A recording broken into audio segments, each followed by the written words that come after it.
My name's Nikki Barton, I'm the head of stable operations.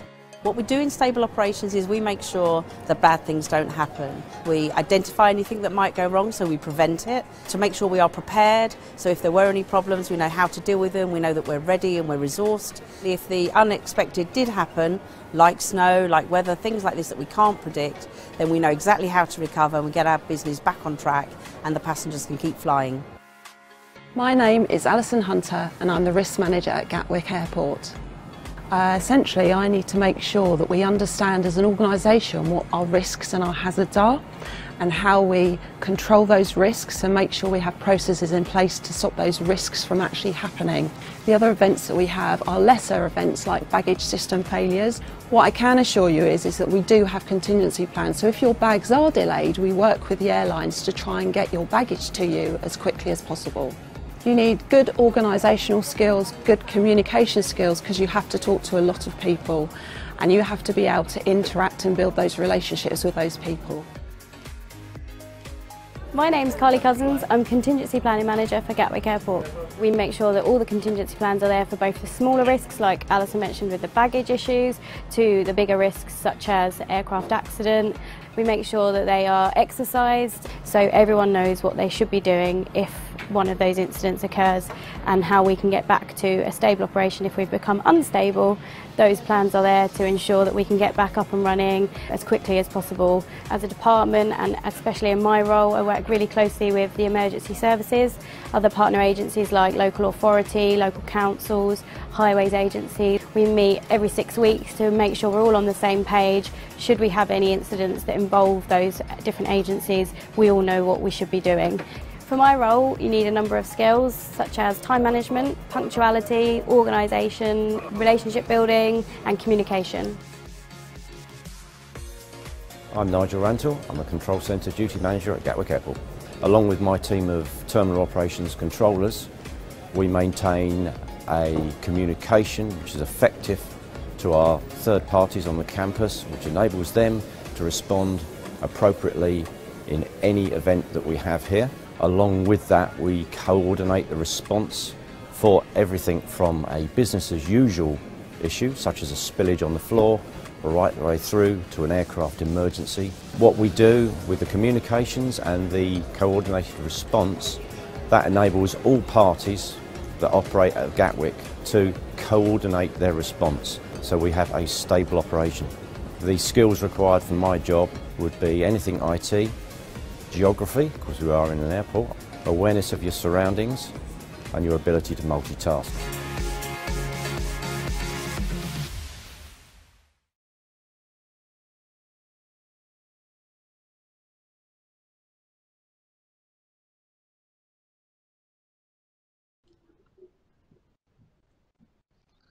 Okay, we're just setting up the camera. Looks like a cloudy day out there, Luke, this morning.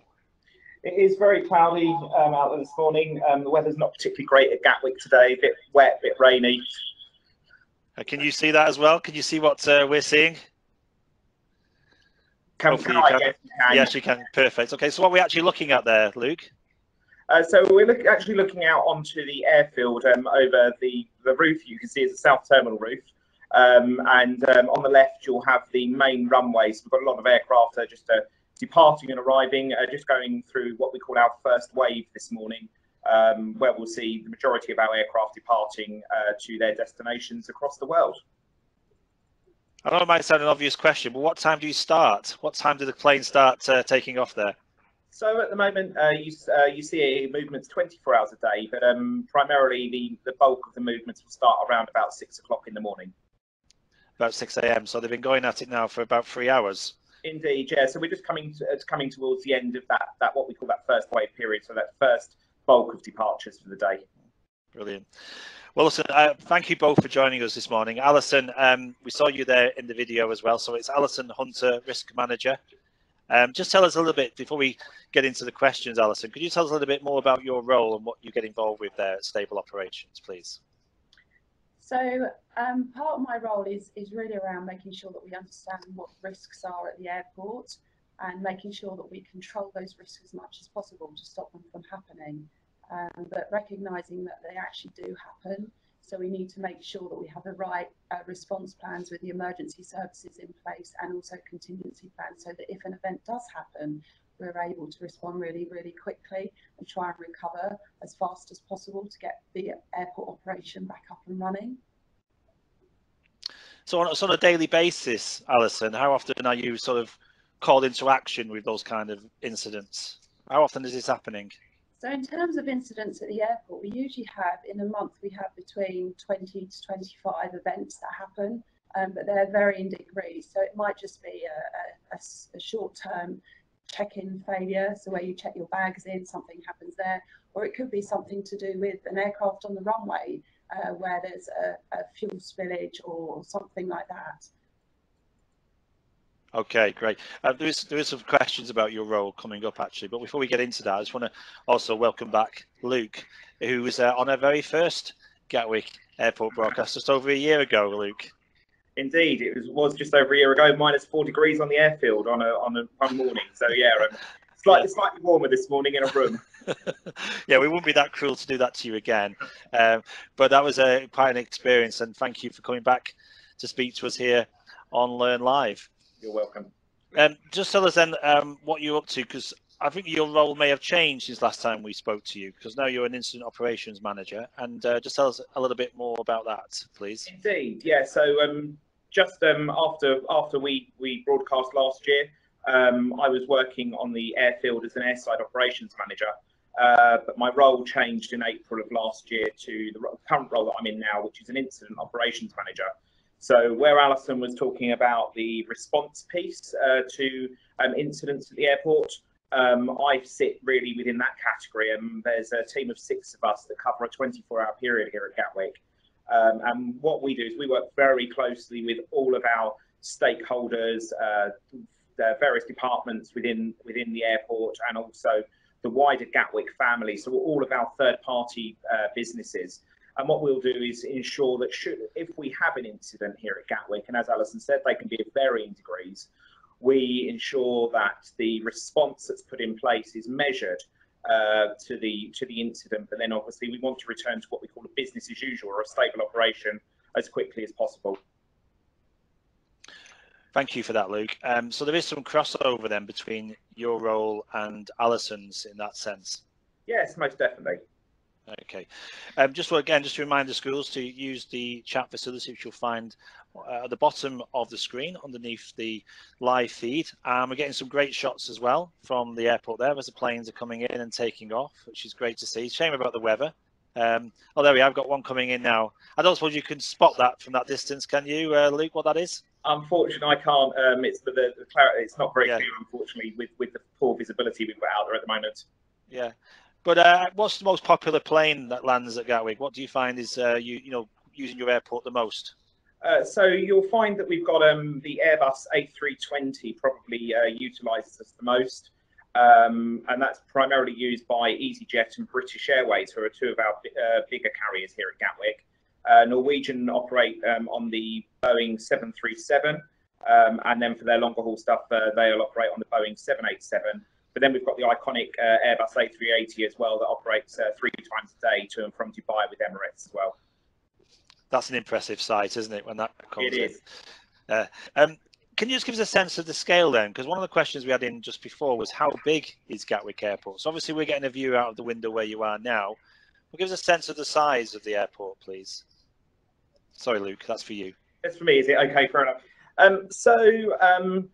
In sort of size, for example, the runway is 3,316 metres long, 45 metres wide. We've got 2 terminals, and within each terminal, we see approximately 45 million passengers a year departing or arriving from Gatwick. We've got a second runway as well, which we use as our standby runway, slightly shorter, just over 2,700 metres. And within Gatwick itself, we've got around about 30,000 people working at Gatwick. 30,000? Wow. 30,000, yeah. Okay, so a massive operation. Yeah. Indeed. So just, that's including what we call our Gatwick family. So that's our third-party business partners, as well as those directly employed by Gatwick Airport Limited. And Alison, out of those sort of 30,000, what departments do you tend to work with the most?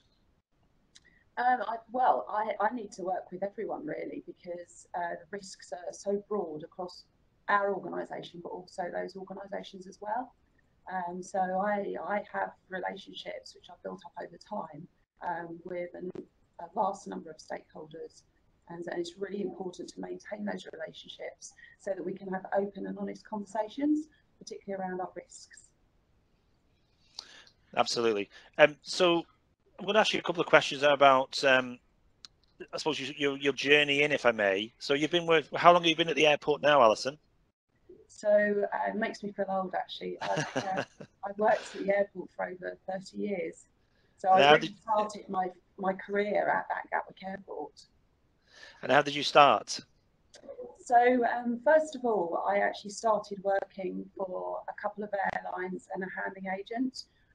So I did check-in. I used to work in the lounges, the VIP lounges, and then I'd already qualified at college as a secretary. So I joined Gatwick Airport. So that's who I work with now, clearly here. I started as a secretary. And then I moved on to working in our property department, so looking after all of the different organisations within the accommodation. And then as part of that role, I developed and went to college and learned and gained my health and safety qualification.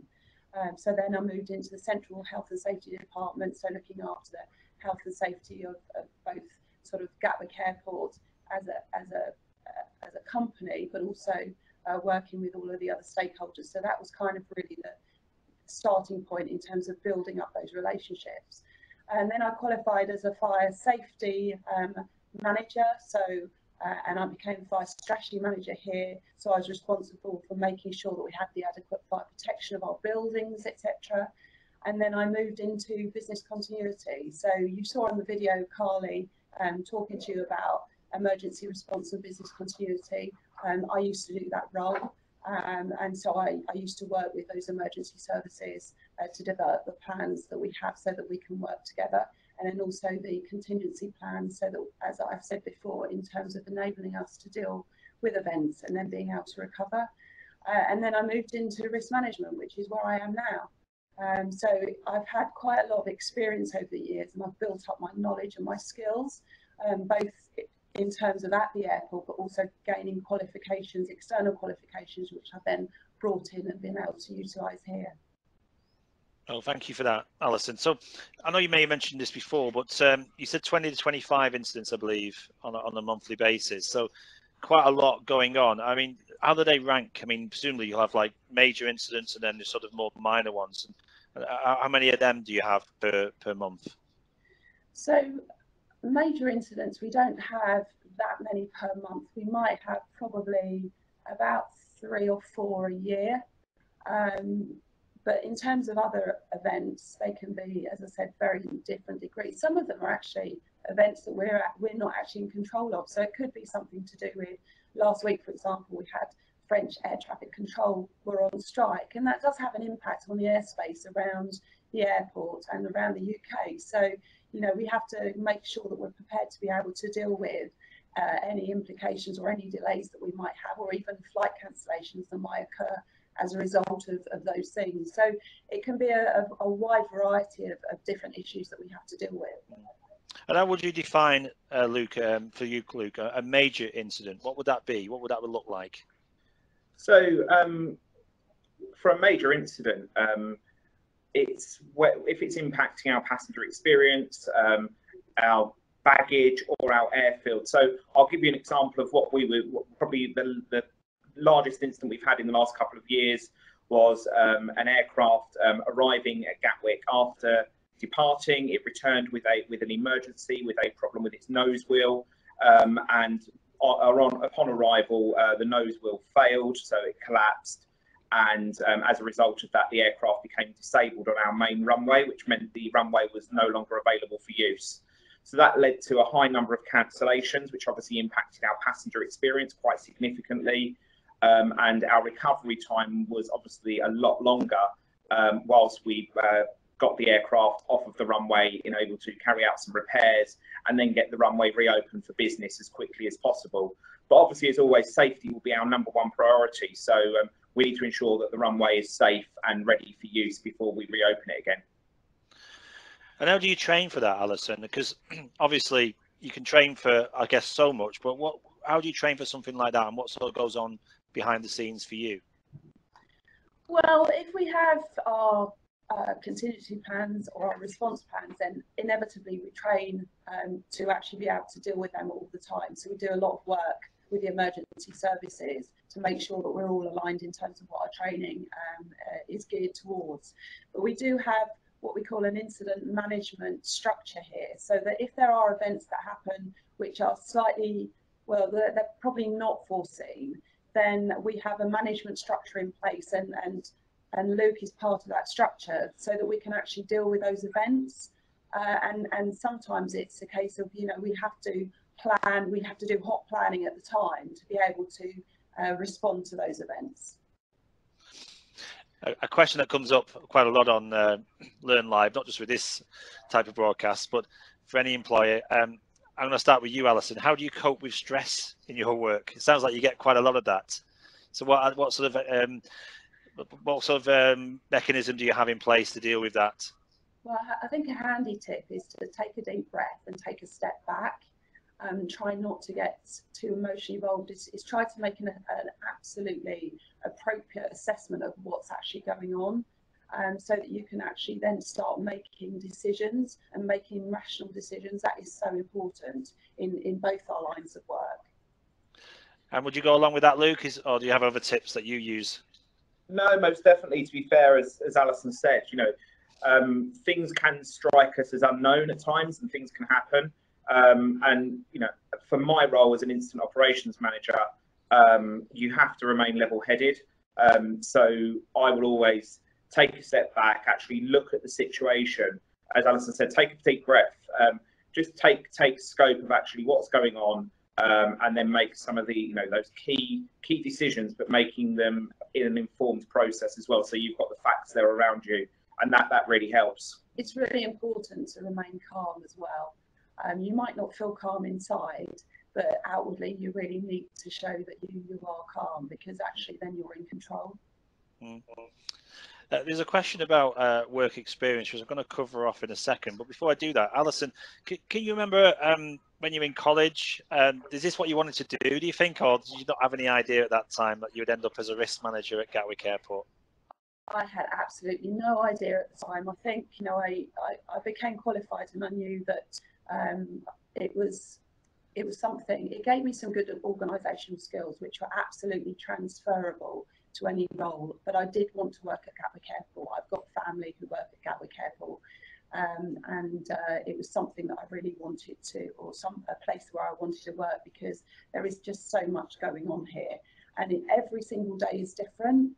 And there are so many different opportunities available to you. So in terms of that was exactly, I did know that I wanted to work for Gatwick Airport. I just didn't really know what I wanted to do at the time. But then by trying all these different things, I've now got to the position I am now. And for any young person who wants to get some work experience, maybe to end up working either in your role or in Luke's role or any role at Gatwick Airport, Alison, what advice would you give them? What kind of work experience do you think is the most transferable? I think we've got to, in terms of work experience,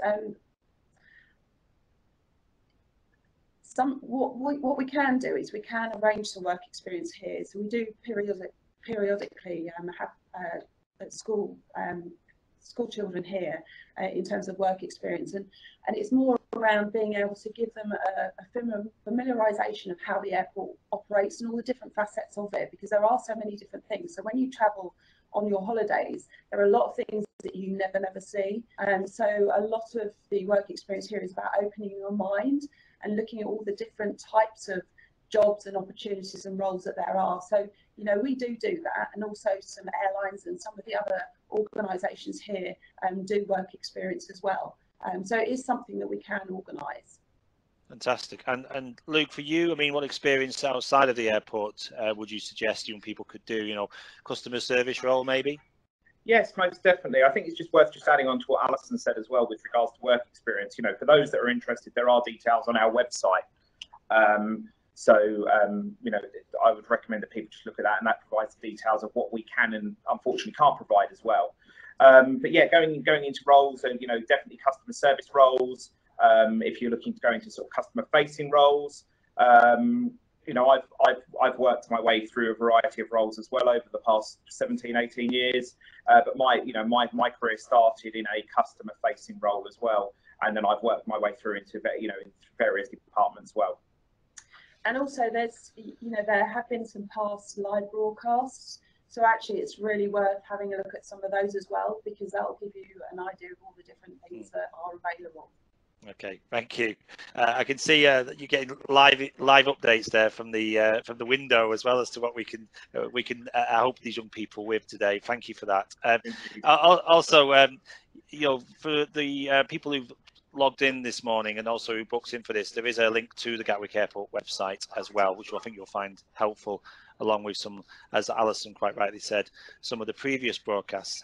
We've got a few minutes left. I'm just going to ask you basically about the sort of training again, Alison, because I think that's something which is key to this, isn't it? Key to success in your role. How much training did you have to do to get to become a risk manager in the first place? Well, clearly I had to go to college and learn. So I had the health and safety training. So the training that I did was a year.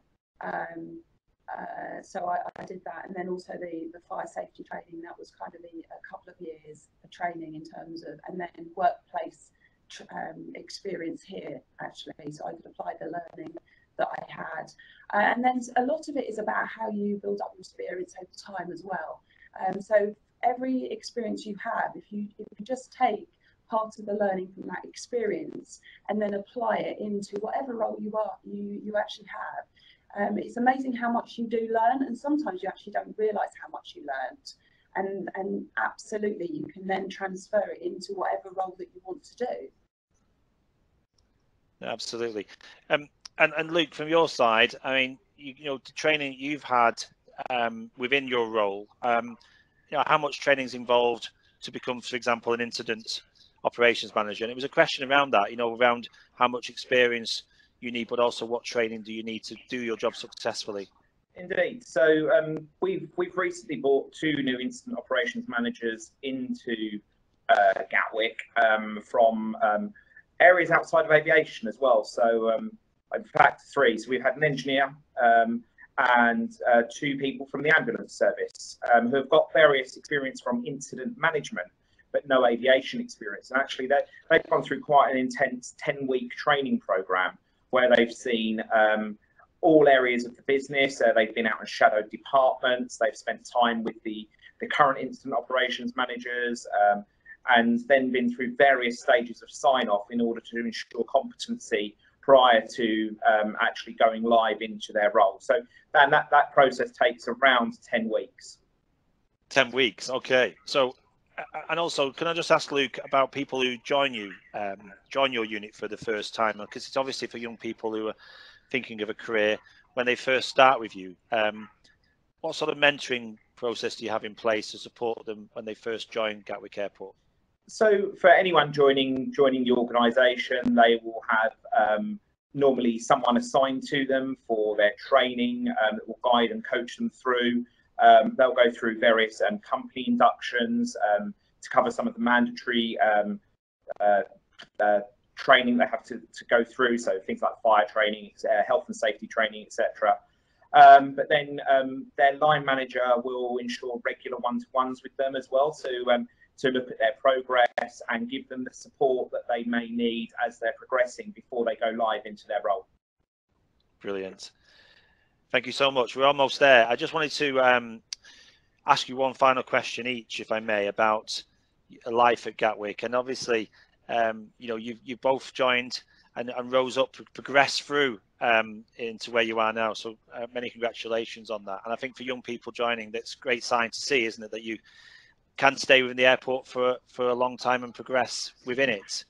And I just wonder, while we're talking as well, we're still getting some great views. There's a plane just passing there, Luke. I don't know if you can see. It looks quite a large one there. Just about, is that going off to somewhere? Can you tell where it's going?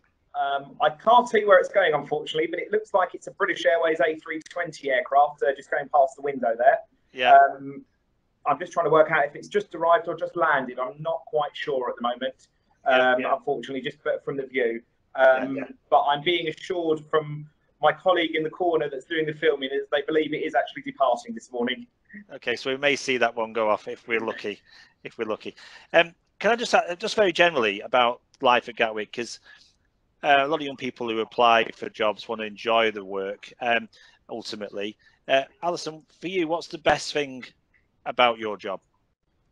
I think the best thing about the job is the variety of different people that we have here, all sorts of different organisations, different people. I think people are the ones that kind of make everything happen. So it's really important, as we've said before, to build up those relationships with all sorts of different people from different backgrounds, different. We have lots of nationalities here as well. So it's important to do that. And for you, Luke, the best thing for working there? I mean, obviously, we've seen you before, and I know you're very passionate about your role in the airport itself. But what for you personally is the best thing about working at the airport? I think for me, and in any role that I've been in, it's that no 2 days are the same. So you don't actually know what you're going to come into. There's quiet days and there's busy days, but there's always something happening at the airport. And it's an infectious place to work. It's a fantastic environment, and you work with some really great people and some great teams. And we got a sense as well from the video that you're both surrounded by technology, and obviously a lot of young people are using more and more technology. Is it fair to say that you use that in your jobs, Alison? Oh, absolutely. Whether it be if you look out into the airport, for example, you can see all the different types of technology there. So whether it's a check-in desk, whether it's a flight information screen, there's loads and loads of technology that there is at the airport. And in terms of the technology that we use lots of different systems. So your usual systems like Excel, Word. We've got our own social media website, which is an internal website as well that we use. So, and it's all about how we communicate with each other. And that's really, really important. Technology is a huge part of how we communicate with internally within our own organisation, but also externally to other organisations and to our passengers as well. Okay. I'm just going to come back to you in a second, just for final comments before we leave you and let you get on with dealing with risk and operations. Just a couple of things for the schools who've joined us today and also will be watching this back. We have currently got, in partnership with Gatwick Airport, the Crest Award. It's like an energy challenge which you can get involved with the airport. And you see there, just putting it up on screen now as to how you can apply for that. Within that as well, there is the opportunity to watch back a video on this page which tells you more about that competition and how it works and details on how to apply. If I scroll down there, you'll see there is an email address. Closing date is actually this Thursday, so on the 29th. That's energychallenge@gatwickairport.com. And also, just before we go, just want to mention that the next broadcast is going to be with the Met Office, who we could have done with forecasting today's weather, I think, in advance of the broadcast. But hey-ho, that's on the 27th of April at 9 a.m. And that's the next live broadcast coming to you from Gatwick Airport.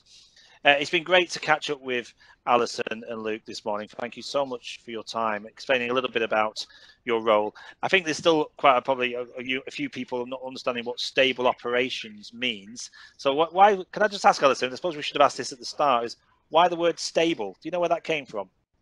Any ideas? It's really about making sure that if you think about, I suppose if you use the analogy of a swan on a river, the swan at the top looks as if it's gliding very smoothly, but underneath its legs are flapping underneath. And that's kind of what we do. You know, we want the airport to run as smoothly as possible, like the swan gliding across the lake. But underneath, there's lots of things that we do that make that happen. And a lot of those things are things that no one ever sees. But the ultimate aim is to have that smooth, stable, gliding operation running on a day-to-day basis. I did wonder. Thank you for that. I know who to come to if I ever need any help. Anyway, Alison, you're the most calmest person I've ever met. And Luke, just finally from yourself, you know, we talked about young people joining you in the future. Not that, you know, I'm sure you'll have plenty of apprentices and people coming to you on work experience potentially. But what final advice would you give to any young person who wants to get into your industry this morning?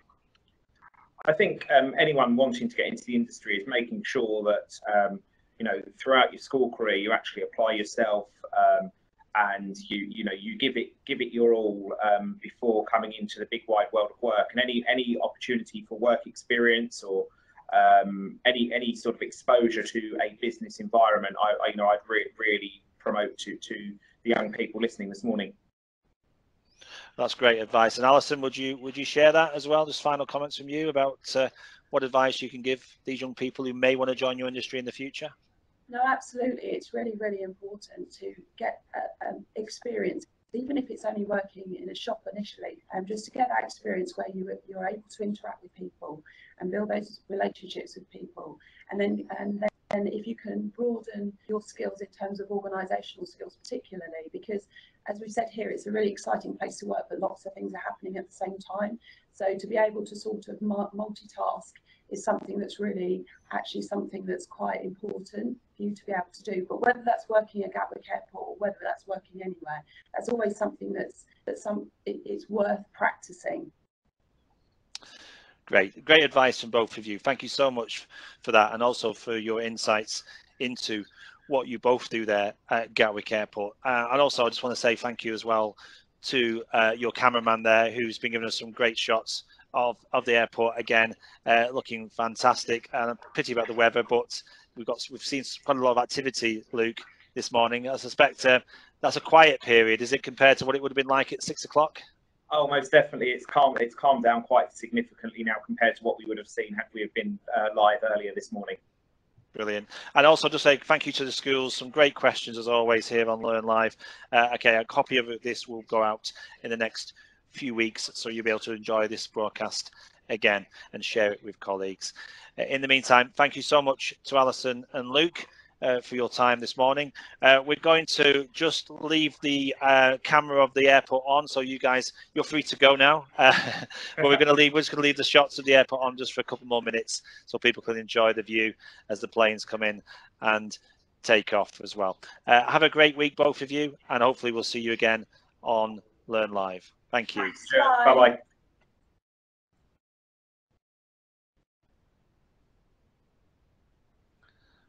So thank you to the schools who've joined us this morning. We're just going to leave you with shots of Gatwick Airport there just for a minute, as we just remind you about the broadcast coming up on the 27th of April. That's with the Met Office. That's at 9 a.m. You can register for that now via the Learn Live website. And as I mentioned earlier, you can also get a recording of this. We'll send that to your school for you to share with your other teachers and students as well. Thank you for joining us. Have a great week, and we'll speak to you soon on Learn Live.